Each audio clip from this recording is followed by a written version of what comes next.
অনবরত মনে হচ্ছে বোম্বিং হচ্ছে। ছোট ছোট বাচ্চারা যারা আছে তাদের পক্ষে তো অবশ্যই এটা সহ্য করা সম্ভব না। আমার ছেলের হার্টের সমস্যা ছিল। বাচ্চা বাচ্চা মানুষ, মাত্র 4 মাস 19 দিন সে দুনিয়াতে জীবিত ছিল। বিসমিল্লাহির রহমানির রহিম। আসলে বর্তমানে এই যে আতশবাজি বা শব্দ দূষণ, আমার ছেলে মারা যাওয়ার পর থেকেই আমি এই বিষয়টা নিয়ে মানে অনেক কাজ করার চেষ্টা করছি।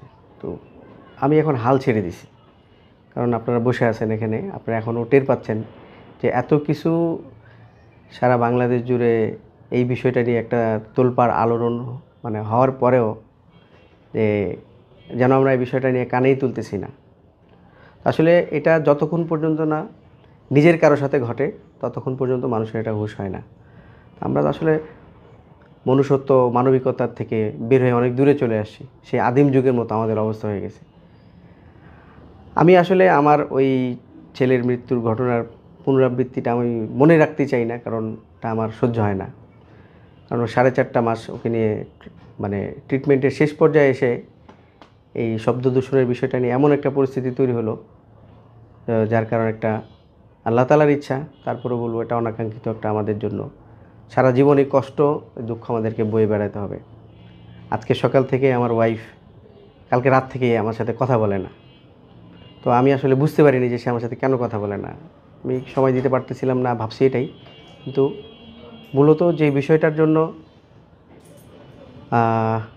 সন্ধ্যার পরে আমার ছেলে যখন ফোন দিয়ে বললো যে ভয়েস মেসেজ দিছে, আমি ফোন ধরতে পারতেছিলাম না, যে আব্বু তাড়াতাড়ি বাসায় আসো, আম্মু ভাইয়া বাবুর জন্য কান্নাকাটি করতেছে। তখন আমি বুঝতে পারলাম যে আসলে সে আমার সাথে কেন কথা বলেনি। বাসার সিচুয়েশন ভালো না, যদিও আমার তাড়াতাড়ি যাওয়া উচিত, কিন্তু ওই স্মৃতিগুলো মনে পড়ার কারণে আমি আর অ্যাটলিস্ট 12টার আগে আমি যেতে পারতেছি না। যেদিনও আমাদের এখান থেকে চলে যাওয়ার আগের দিন, অর্থাৎ 31st নাইট 2021 সালের 31st নাইটে যখন ওকে আমরা লাস্ট যে রাত্রিটা ছিল আমাদের জন্য সারা জীবন সেটা একটা কালো রাত্রির মতো হয়ে থাকবে। কারণ এমন একটা অবস্থা তৈরি হয়ে গেছিলো আমাদের চারদিকে পরিবেশে, যে অনবরত মনে হচ্ছে বোম্বিং হচ্ছে। ছোট ছোট বাচ্চারা যারা আছে তাদের পক্ষে তো অবশ্যই এটা সহ্য করা সম্ভব না। আর যারা রোগী আছে, বাচ্চা আবার হার্টের রোগী, আমার ছেলের হার্টের সমস্যা ছিল। বাচ্চা বাচ্চা মানুষ, মাত্র 4 মাস 19 দিন সে দুনিয়াতে জীবিত ছিল। তো সে কতটা কষ্ট করে এখান থেকে দুনিয়া থেকে বিদায় নিয়ে গেছে, এর জন্য দায়ী আমরাই। আমাদের পরিবেশ, আমাদের সমাজ, আমাদের অসচেতনতা, হ্যাঁ, আমাদের মনুষ্যহীনতা। যে আমি আমার নিজের পরিবারের জন্য যদি এরকম হইতো আমি কতটা কষ্ট পাইতাম, অন্যজনেরটা হওয়ার কারণে আমি সেটা পাচ্ছি না। আমার মূলত